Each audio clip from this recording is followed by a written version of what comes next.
Welcome back to another episode of the ChrisRodMaxShow. Today we have Chris and Rod with me today.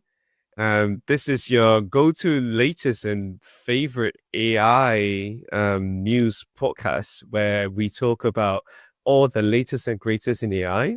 And this week, we want to talk a little bit about what's going on with Claude Opus and around how when they were testing it, AI started to blackmail the tester, and all the way down to any sort of, I would say, protesting that literally just happened a few days ago in London in front of DeepMind's office, and also some copyright reforms where we're seeing a bifurcation in how the world is trying to handle that. And without further ado, let's dive straight in. Cool.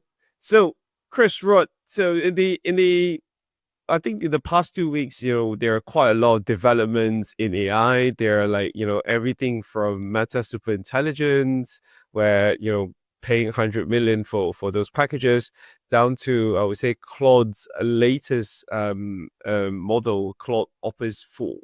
So what happened is, in the news, it was reported that in a relatively safe setting, Anthropic has bin trying out Claude Opus and basically test out all the security features. And it was reported that Anthropic's Claude basically tried to blackmail a researcher, and because the researcher threatened them to shut down. I guess that the question here is that we're seeing some sort of emergent behavior within all this LLM. Love to, let me start with you, Rod. Given that you've been playing with all these models quite a lot, wanted to get your thoughts around this. One word, a marketing stunt. It's a complete PR thing. So yeah, absolutely. Because I was just looking now, what's the market share of Claude? It is 3.2%. And don't get me wrong, I love Claude. I use it all the time and so on. But compared to everyone else, especially ChatGPT, they're a minor player, right? So they need to stay relevant somehow. And just also this week, they had another marketing release about how they tasked Claude to somehow manage a vending store, and in the end it failed and so on. So they're just trying to do things that are maybe like a bit guerrilla marketing wise. So here it's still relevant. So whatever this is definitely just to catch headlines. But then let us try to analyze what's happening here, right? They're saying they created a lab setting, environment setting. It wasn't something that it was less on the wild, but rather they want to just show how ethical or non-ethical these AIs, these large language models behave. And then they provided a set of fake emails from an alleged user. And this user was supposed to be decommissioning of here Claude. And among this body of emails, there were here some extramarital affairs that this fake user was supposedly having. And then therefore, at the end, so first, here, Claude, this AI, tried to say, hey, try to negotiate. And then as a last resource, it went and said, if you disconnect me, then I'll release these emails and I reveal your here affair. And I'm thinking here, isn't this the normal behaviors of humans? I mean, if for example, you know that you're about to be terminated, the first you try to find convince people, no, look, I'm such a good person, I'm performing and so on. And at the end, people tend to get emotional and tend to get maybe aggressive and say, no, if you do this, then I know I'll destroy this and I'll destroy you and I'll sue you and so on. I think that's super interesting. So it's very much on a mimicry, right? So it's almost like copying what humans would have done. If you threaten to shut me down or something, the first reaction would be somehow negative. So I guess that is, what I take away from that. How about you? What do you think, Chris? Honestly, I think I would agree with Rod on this one. It's just about attention getting, right? It's about just having, it's like clickbait. People just want to make sure that people click on the news. It's obviously feeding into this sci-fi angst that people might have around, oh, we're going to be, conquered by AI. Oh, look at AI. It's going to, it's really thinking of itself. It's threatening humanity and humans by blackmailing, right? I think that's sort of the rhetoric I'm reading here. And it actually reminds me of this other news piece, actually before the whole Gen AI wave where I think it might have been at Facebook when Facebook was Facebook and not Meta yet, where I think they actually had like two bots talk to each other, and then they started like talking in a self-made up language or something. And I think that was already like this moment where people got really scared that there might be something like some super intelligence. I think Sam Altman also mentioned like we're very close, and I think a lot of people just get really scared by it. And so whenever there's something that just resembles it in just a little bit, it just gets blown up. That's definitely my opinion on that. I love it. So it's really, try to look past what's happening right now and try to understand, I guess, the underlying cause plus motivation around this. I think, Chris, you mentioned around the super intelligence and around how Sam Altman obviously mentioned that we're very close. I guess based on both your views, like on that, how close are we? Because it feels like every single week things are moving really quickly. No, I know it's a bit off topic, but I'm just interested to get both your thoughts, right? Given that we started this almost a year ago, and how close are we to super intelligence? We actually been doing this podcast now for over a year. So that's like a very important highlight. So we are like a long running. And I think that so we've been seeing that most of our listeners, they're not subscribers. So people should be subscribing because otherwise they miss all the interviews, they miss all the new episodes and so on. So people should hit that subscribe button. Yeah, guys, hit subscribe. Super intelligence will come after you. Exactly.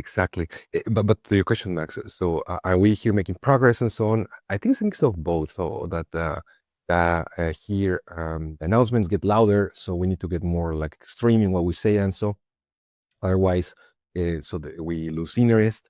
But at the same time, there are, for some reports, or like reading that apparently Gartner surveyed 160 plus organizations, and then about so their plans for AI and so on.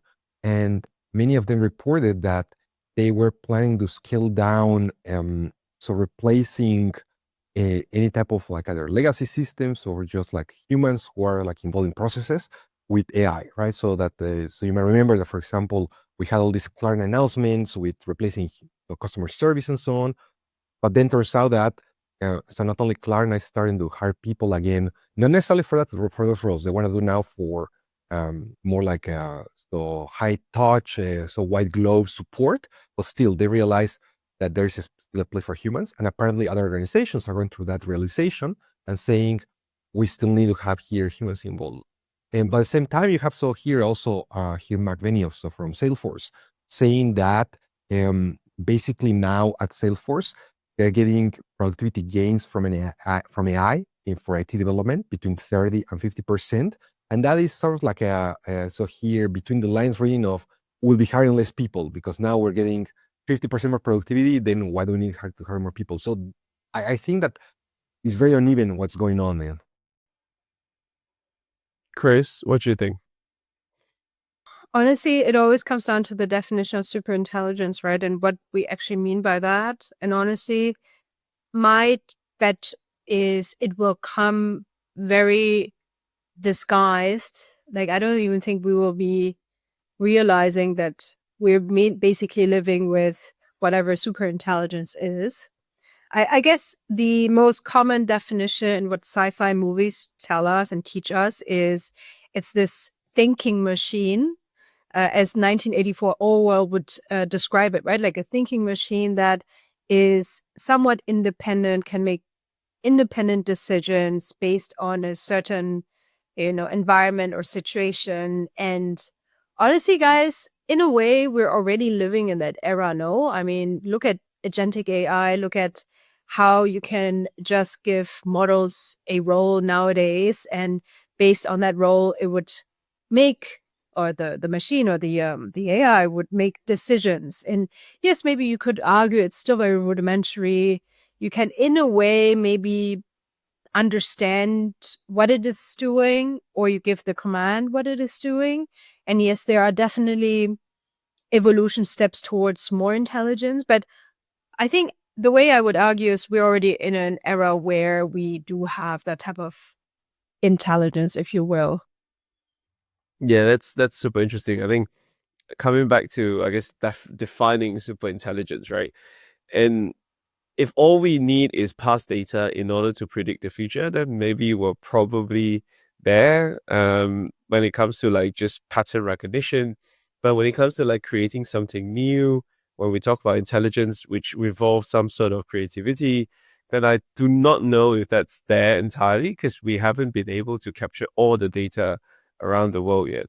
But Max, I want to argue against that, because you could go on ChatGPT and you could ask ChatGPT to render a sci-fi world, right, from the future, whatever, with a lot of details. And yes, granted, it would basically combine its patterns and historic data and, you know, maybe some copyright infringement of Disney or whatnot. Yes, okay, that's definitely a different debate here, but in a way, it would compose you a new image or a new picture, right? And I honestly have to argue, are we humans really that much more creative? I mean, honestly speaking, lots of thinking that we do, a lot of philosophers have thought about in the past. A lot of ideas are not new, and it doesn't necessarily need to be new, right? It's more about the combination of it's almost like stealing with pride to come up with a solution in a certain situation. That's essentially also what the definition of innovation is. Yeah, I think for innovation, I totally agree. I think there's a famous saying by Steve Jobs, right? Like good artist borrows, great artist steals, or someone said that. I can't remember who said that. And I think from an AI perspective, if they're able to capture all the different data and then try to apply it in, learn the patterns of it and then apply it in a different context, I think that in itself is already special. I guess creating something new in my head would be things that are somehow non-existent, which means it requires someone to somehow go test. But I do agree with you, right? Majority of discovery that we've done so far are almost always what we see we as a human race have done so far. A lot of it comes down to accidental exploration, right? Accidental discovery rather than incidental, if you will. Um, Sorry, Rod, you wanted to say something before I move on to the next segment? So to the topic of superintelligence, I believe that we are so far away from that still. So going to the point of like praise and innovation and so on. Yes, it's true that we as humans might not necessarily be so here completely so innovative that every time we have this breakthrough idea that has nothing to do with the past and so, but any AI system right now cannot even get close to that. Like there was this publication so by Apple a few weeks ago, which showed how, like, if you give an AI system some logic problem, right? Like, you know, these classic ones on, okay, I know you have like 3 cups and I want like 2 balls and so on. Where is like the baller? These sort of things. If you give an AI any type of like reasoning logic problem that has never seen, that has never been trained with, it'll completely fail at finding a solution. It will not even be able, that do as humans, try to get examples from our own experience and try to see how this compares, how I can find a solution through this approximation. Rather, it'll be unable to find that. And this shows how, yeah, so we as humans still have some significant advantages compared to any AI system. And very often we believe, yeah, so we are here threatened. At the same time, yeah, of course, there's like a lot of automation happening. A lot of people are losing their jobs and so on. But are we close to super intelligence? I say no, we aren't. But Rod, do you not believe that what you just said is also a description of a human being? Like, I don't know, if I were to like dabble in a field that I've never been exposed to, I would also not be able to like draw from any experience. I mean, I would try to gauge or use some other experiences to somehow solve the problem, right? Let's say we would be talking about, I don't know, black holes here. Yes, we have some superficial understanding, but can we go deeply into the mathematical equations? Probably not. And I would want to argue that yes, you're right. AI would also struggle, but it would essentially struggle like a human being. Or I think the more common image that people normally draw upon is like having an intern or having a child, right? And it's almost like that type of learning and trying to like gather that type of data and experience in order to like make better decisions in the future. But then again, it really comes down to what is superintelligence. Is superintelligence smarter than being a human being? I actually believe yes, because AI has obviously a much bigger capacity of memory and sort of like connections between different data points, which humans are limited by their brain capacity, I would say, and I would argue. But if you say that AI or superintelligence means to be as smart or somewhat slightly smarter than a human being, I actually do believe that that is the case already today. No, I hear it's really so crazy because just think so like a simple example, right? Like you were saying, so when you're set in a new situation that you're not an expert, then you also struggle. But it's not really the case. For example, think about like business consultants. So all the time they have new projects, new industries, have no idea about, and then how do they go about? They try to draw from previous experiences. They maybe look at a database and so on. So and then they come up with something. And so I say that we as humans have this ability, and also another thing with AI. So like really AI works well for domains where there is like a lot of like data. Let's take like, for example, here example of coding. It works really well when you want to do like a web app because there is so much public information about web apps and how to build them and so on. But then try to like ask any type of AI to help you solve some mathematical theorem. There is still extremely hard and it fails most of the time because there is not that much information available online. And also proving mathematical theorems requires like a lot of creativity and there's always like very different solutions. There's many ways to go around and so on. So there's no like final truth to that. And even if you think of just pure coding for problems where it's not that common, so let's think about like scientific computing or anything that's more niche, AIs have a lot of problems. So yes, maybe in some areas they can deliver results that are on par or maybe superior as human, but taken overall, a human is a much more well-rounded being compared to like an AI that is, let's say, like specialized in maybe like some specific niches. Yeah, I think I I hear both your arguments, and I'm actually of two minds, right? So I do believe we're getting closer, but I don't believe that we're there yet. I think there's also a lot of, I guess, capacity on humans' ability to capture past experiences like the fight and flight mode. It's basically all from our ancestors. I think I wouldn't discount that entirely. But at the same time, I guess it's sometimes it's really hard to differentiate, right? What an AI can do versus what a human can do. So I think for the listeners, if you want to know more about this debate, you just have to tune in until one day when we find out superintelligence. Great. And I think moving on to the next section, I think we talk a little bit about superintelligence. We talk a little bit about how, the marketing stunt. One thing I guess hopefully is not a stunt. It's around copyrights. Where previously we've had this conversation a couple of times, and now we're seeing legally it's turning into a reality. So what's going on? So within copyrights, so in Denmark, basically they have granted copyright protection for individuals, faces, and voices.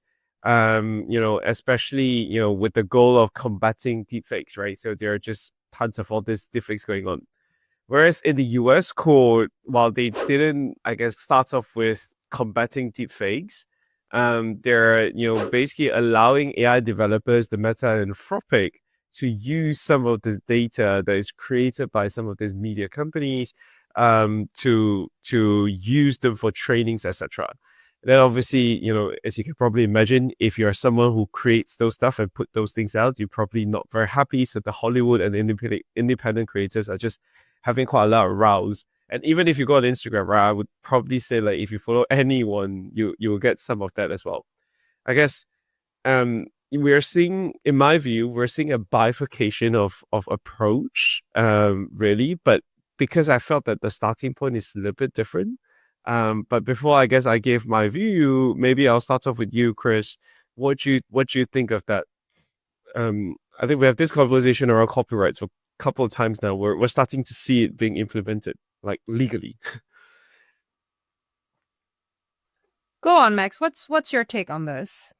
I think my starting point would be I felt like the philosophy of both countries are different, to begin with. So for the US, my sense is they are trying to be at the forefront of technological supremacy, if you will. Hence, everything we do or they do is to feed that goal. Whereas from, I guess, Denmark's perspective, it's more a little bit more democratic, if in a way, right? It's really aimed at how do you protect individuals. So I feel like the starting point is slightly different. Hence, but you know how these things work. While your starting point is different, the approach that you take eventually will converge, and hence you will have two, I would say, quite different outcomes. At least that's my read, because I believe in principle-based thinking. There's always some sort of like goals that people are trying to achieve, but that's only my view. But I don't know, Chris Rod, what do you think?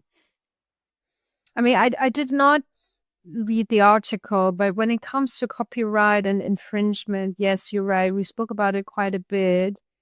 And I think I find it very challenging, to be very honest, because I think it becomes harder and harder to control copyright and to enforce it. I remember, I think there was a debate in the past on Spotify and whether or not the royalties paid to the artists is granted. And I think there was a conversation around NFTs and making the music or whatever the asset of the artist more protective with NFTs. And for those that don't understand the context, basically you'd be able to have a paper trail of how many times a song has been played and who owns the song in a much more transparent and unfudgeable way. So there were some conversation around that. And I think now with AI, it's become even another conversation around copyright infringement. And honestly thinking, my take on this is most likely we would have to think about other mechanisms or other ways of paying artists in order to like make sure that the copyright is granted, or maybe it will evolve into something completely different and won't even be called copyright anymore, because again, you could easily replicate a movie or a snippet of a movie and twist it just slightly, and it would actually be considered a new work, right, by legal definition. So I find that, and I'm not a lawyer, so I can't really talk about it, but I think the whole space is super dynamic and super challenging. Here, I see that likely it'll be just come down to some sort of like opinion and so on. So definitely there's not here right or wrong, because there's also sort of one with Disney to suing here Midjourney and so on. And like the main argument is just go to the Midjourney website and then see how many like Star Wars and so here Disney characters are being generated. After a certain extent, it's true that, for example, if I try to generate something with such a GPT that closely resembles somehow something that is like a known property, immediately blocks me and says, no, I cannot generate this. Whereas other systems, they allow for that.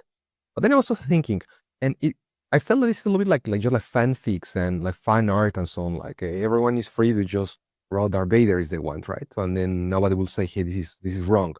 I think more like the problem is just how, because this is like such a high quality result, high fidelity that can be used for commercial purposes and likely being used for commercial purposes, then you see all these copyright holders who are saying, hey, I want here my slice of the pie. And then the easiest way to pursue this is going after the model, so here, operator, the model creator. Whereas likely it should be, so here, chasing down the person who is doing this illegally. And I think we'll find solutions. Like, for example, think about like YouTube, right? So taking parallels from the internet.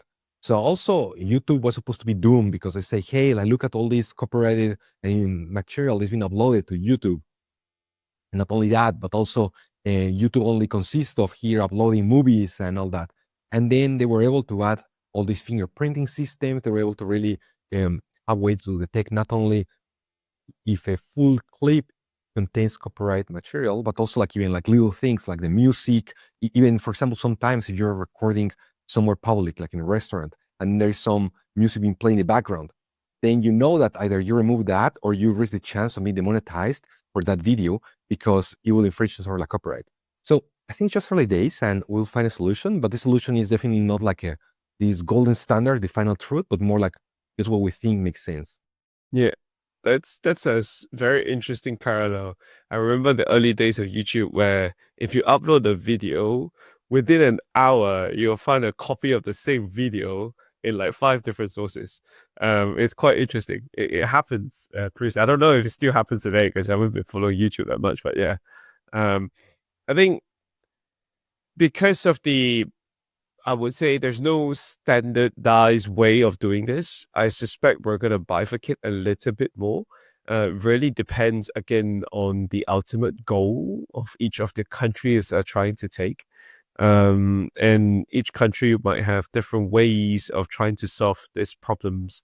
So I guess my hope is, is to balance out regulation and innovation, not really trying to squash it entirely, because as you can probably imagine, for us to compete in any nation, for them to compete, you need to somehow hydrate your models with data, one way or the other. And I guess some of the copyright materials are great data. Just saying. Cool.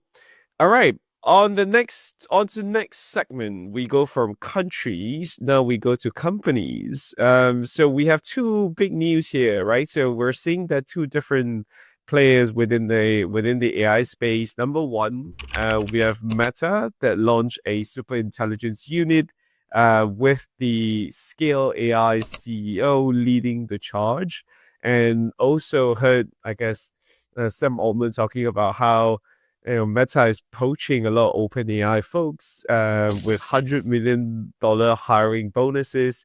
I guess talents are truly scarce.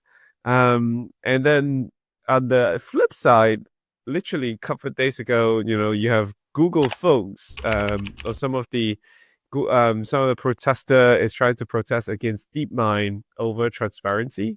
And I guess the context is Google always said that they will do some sort of third-party audits before they launch their model, but Google basically did not do that when they launched Gemini 2.5 Pro, having some sort of like I would say protester in front of DeepMind. But I guess if I were to be in Google's shoe and seeing what Meta is trying to do, I probably will fret a little bit, right? Will also want to launch my models as fast as possible. And I guess just another context on this as well. I saw an interview, I can't remember, was it Larry or Sergey that gave, as well, the co-founders of Google, basically saying that, the question was, if you were given a choice to snap yourself back to a 20-year-old working in a garage, in the AI era, would you go back? I think he hesitated a little bit and then said that no, simply because to compete on a model level, it's too hard to do it in a garage. There's no doubt people could build cool stuff on top of those models, but on the models, it's very hard to compete if you don't have money. So I guess, given the I guess big tech movement, love to get both your thoughts. Maybe start with you, Rod. What are your views around, I would say, the superintelligence unit, and then I guess the need to prioritize market lead over safety? These are trends that we've been seeing now for a long time. So where we've discussed how just like the capital expenditures are from all these big tech companies, right? So not only in terms of here like talent, but also of course on infrastructure, data centers, and so on and so forth. For Meta specifically, I think it's just a realization that they spend way too much time on all these VR, AR headsets and so on that maybe it'll work out, maybe not. But nevertheless, it seems that it was an investment that best case scenario, it'll be like very long term.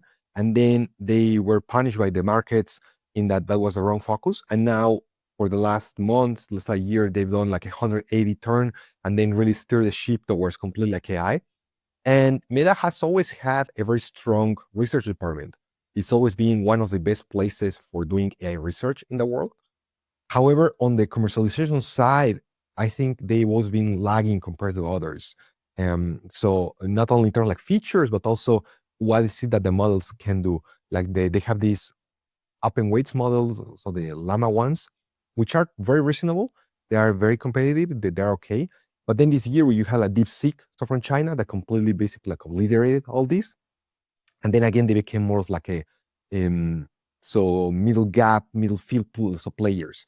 And now with all these so top hires and bonuses and 100 million offers and so on, it's just about trying to come up with, let's say, like a top commercial team, top product team. Because as you're saying, now it's not so much about thinking, do we have the best AI models, but more about, do we have the best AI applications? And this is a very different skill set. So that explains that. And to your point on here, the Google founders saying what they'll do if they were 20 again in the garage, I'd say absolutely. So, I mean, you want to compete in a place where there are not that many competitors, right? And then here doing AI models is one, super competitive, like two, super expensive, and three, likely what you can do, it is really minor, right? So it'll be just like a tiny improvement that you can achieve. And then suddenly another player comes and then somehow replicates it. Mhm. Chris? What's your take on it, Max? What Rod said. I think I truly agree. If you want to compete in the model space, it's really too expensive to even play. Like every single large model or folks that come out OpenAI or Grok, you name it, right? When they're out the door trying to do something with models, they're just raising huge amount of money. I think it's also on DeepSeek. Yes, there are more efficient way of training models, but at the same time, I think DeepSeek are also pretty, I would say, well funded themselves, right? Because they are spun out of a hedge fund. While I believe there are ways to optimize for stuff, but I don't think we're there yet from an optimization perspective. I think we're literally still in the mode of splurging until we get to that super intelligence conversation that we have. Hence, I suspect a lot more of your percentage of revenue will be spent on R&D for AI going forward for all the bigger companies. Number one. Number two, to Rod's point around Facebook, doing all the different types of like Meta, the Ray-Ban glasses. Now I think they did it with Oakley. I think those are all great ways, in my opinion, to I guess improve the overall AI models, because they're just different sort of data sets. They need to have like a handshake. I was just checking out what's the daily active user for Meta across all the platforms, roughly about 3 billion plus people. They're very, very close to half of the internet, half of the world being on it, right? But we do not know how much of it is double counted. But Rod, sorry. No, yes, I want to just underscore that, Max. So reflection I was having, just let's think about Meta's, so here, products and business lines. And let's say all of them are either like stagnated or close to stagnation. So like Facebook is basically like corpse. Like who is using Facebook these days? No one. Like maybe like some grandmas and some like I know, like parents or something, right? It is basically here like a carcass. So there's that. Then you have WhatsApp that sure, like I guess is growing, but there is not really there like some sort of like monetization business model. I think there is something with businesses and so on, but nevertheless, it's not like the main revenue driver. And then you have basically Instagram, right? So like its sister network like Threads. But I also will argue that Instagram has also been stagnated. Like really, for example, I as a creator, when I do things on Instagram, I notice how little distribution it gets compared, for example, like TikTok and so on, where TikTok you can grow very fast comparing all this to Instagram. So as a result, if we look at their B2C angle, it seems they're already at the top of what they can achieve. And now what you're seeing with all these AI technologies and AI products is rather the improve looks like their back office. You had like Mark Zuckerberg saying that now they want to offer a basically like a marketing agency in a box where you say, hey, this is my product, this is my budget, this is the outcome I want to achieve. And then automatically all the campaigns will be created. All the creatives, the videos, it will street across channels and so on. So then this way you save on hiring some creatives, some designers, some hit production studio, etc. So that's where I see that all this AI development will go to, in basically just making them more efficient, improving their margins, because really this growth is already so minimal, and I don't think they have other ways how they can grow. Like they thought it will be this Threads network, but who's using Threads? Like nobody's using Threads. Rod, don't underestimate Facebook. I do believe that in some of the developing countries, Facebook is the channel, right? Marketplaces, groups, events. I think a lot is still going on that. Maybe not in the Western world, but definitely in some other ones. Are you using still Facebook, Chris? How often do you log into Facebook? So when was the last time you logged into Facebook? Actually, last week. Oh. Yeah, because we're trying to build something for WhatsApp Business, and in order to use WhatsApp Business, you actually have to go through Facebook, and it's very complicated, to be honest. So I agree on the fact that it's like a corporate now, and it's very hard to like deal with. But anyways, that's not part of the conversation. I think coming back to the real conversation was around Max. It was around superintelligence. It was the news piece around Meta now trying to like double down on it, create super intelligence, whatever that is, right? And paying people loads of money to come work. Honestly speaking, when I saw this news, I was like, it's probably one of those eye catchers again, like the one we just spoke about at the beginning of the podcast, right? It's probably this one guy, some CTO, something. We also don't exactly know how the 100 million really come about. Is it maybe also 90% paper money, some crazy valuation? We don't know. So I think it's really more about eye catching, and maybe it's also just helping the entire industry to like attract more talent, and having more people go into the very fancy space of AI now. That's a good point, right? So I mean, for sure, we do not know the exact details if it is like every one of those who joined. Recently, there was like a list of those who joined, and I think we're talking about like, let's say, about 20 people at most. So did every one of them get like here so mentioned 100 million, or was it only one person? Is it even real, right? Because it basically just comes down to here Sam Altman in an interview saying we've been hearing from employees that getting approached by Facebook and Meta and so on with these offers. Maybe that's the case. So maybe it's as you're saying, Chris, it's completely say like some very hypothetical, tied to specific targets that are unachievable and so on. Who knows? But it does make so for here headlines, and also hits up a little bit like the market, of course, right? So because now you say also like expenses from startups, right? So like people now, if they want to do like a company, they have to think, hey, do I want to do my startup, or maybe I try and then get like a job at so here OpenAI or Meta and so on, and perhaps this is financially more interesting for me than the risk of doing a company, right? And then two, if you are like an employee at an early stage startup and you're talented, you're saying, hey, what am I doing here? If I join Meta, then I have a chance of making 100 times or even more what I'm earning here now. Yeah, it's almost like a signaling to the world we're willing to pay, come to us instead of taking the risk and do something else. I think one thing I guess I'm willing to put my stake on is, I don't think this will stop across all the different big techs.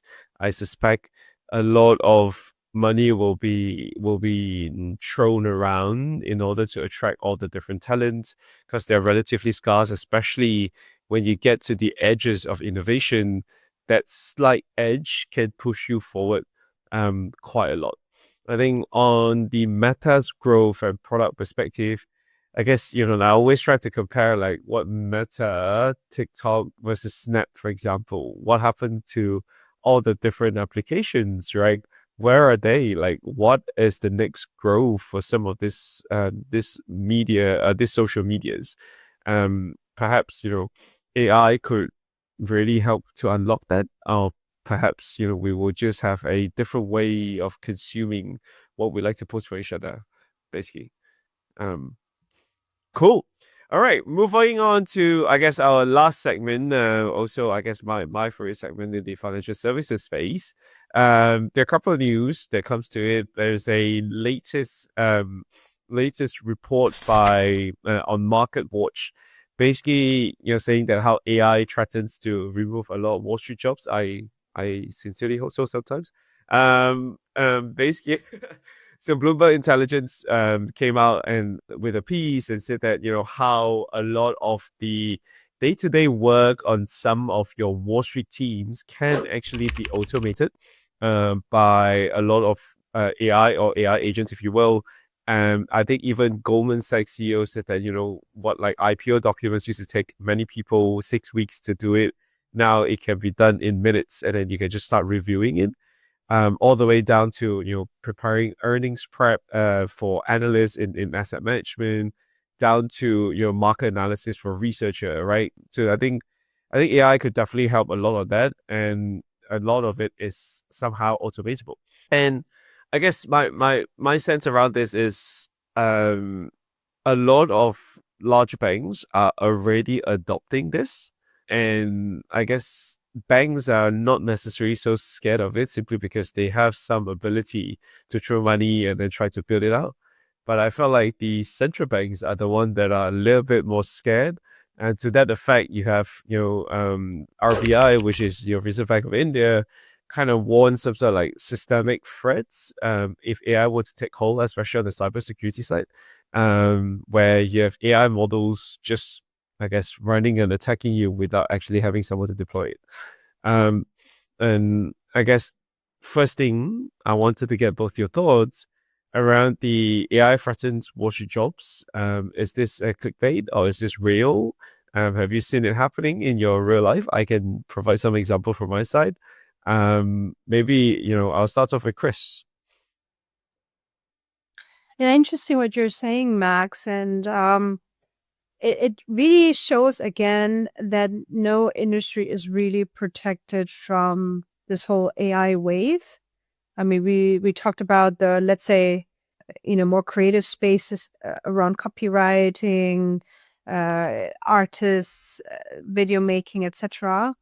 But then again, we also see that with coders, software engineers being very much a question whether or not you need to become a programmer these days anymore, because as long as you understand the concept and the logic and sort of like how to prompt AI, you can actually churn out web apps like in seconds, basically. And I think the financial industry is also falling into that a little bit, right? Because also there, as you said, lots of processes could be automated, right? And it like preparation during due diligence, business case, etc., is not very, very hard.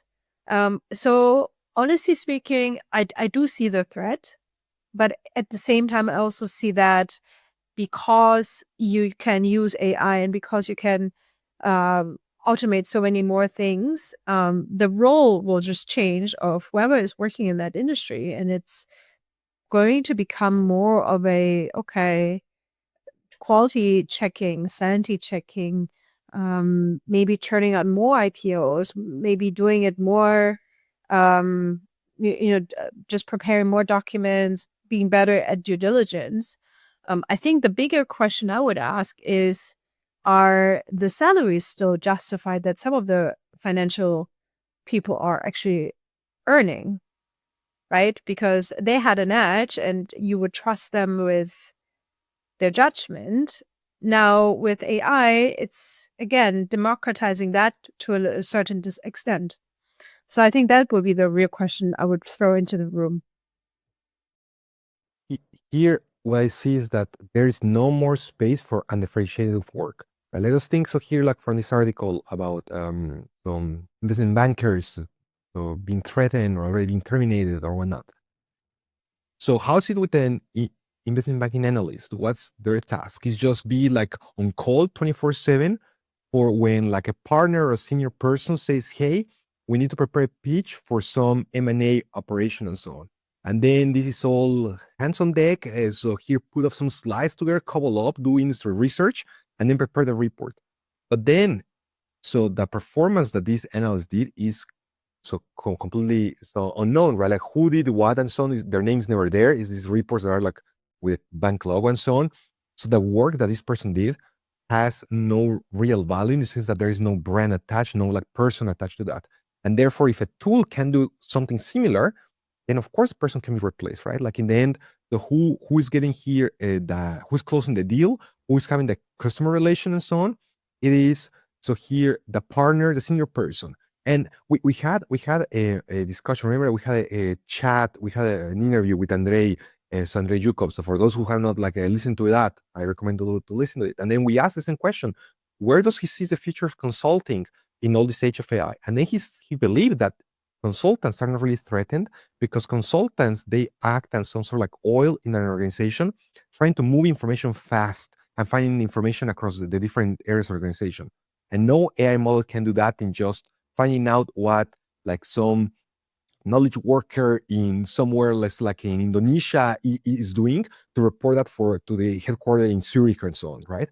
And so this type of connectivity tissue that consulting allows, that won't be replaced so by AI. It is rather, for example, you also saw reports from McKinsey and other large consultancies.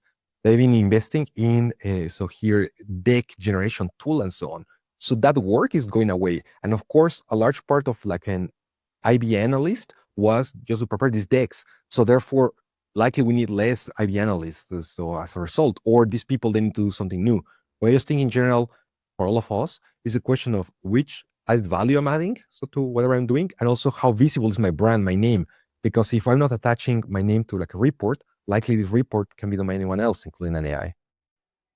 Yeah, I think I agree on both, right? So maybe let me take it by in steps, in sequence. So Chris, you mentioned whether or not it justifies such a high pay for financial services workers. I think not all of them are justified 100%.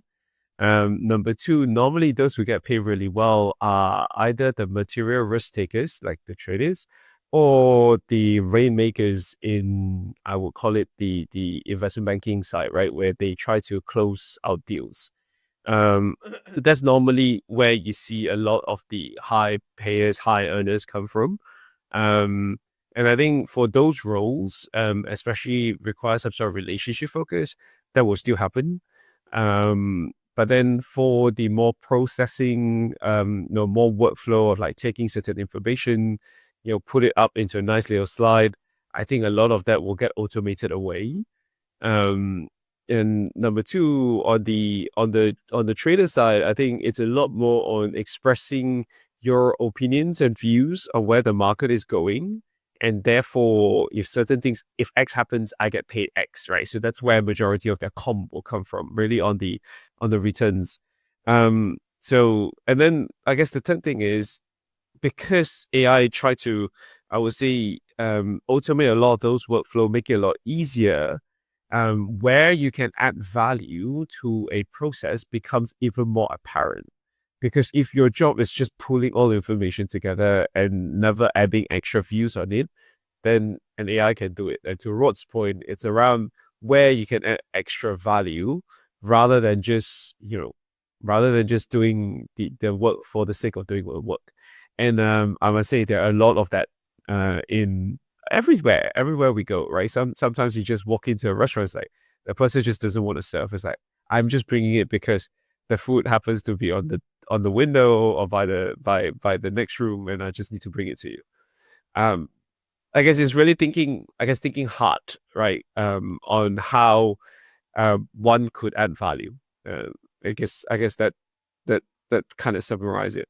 But I do think it will slim down. I also suspect that you might have a lot more boutiques going forward, but who knows?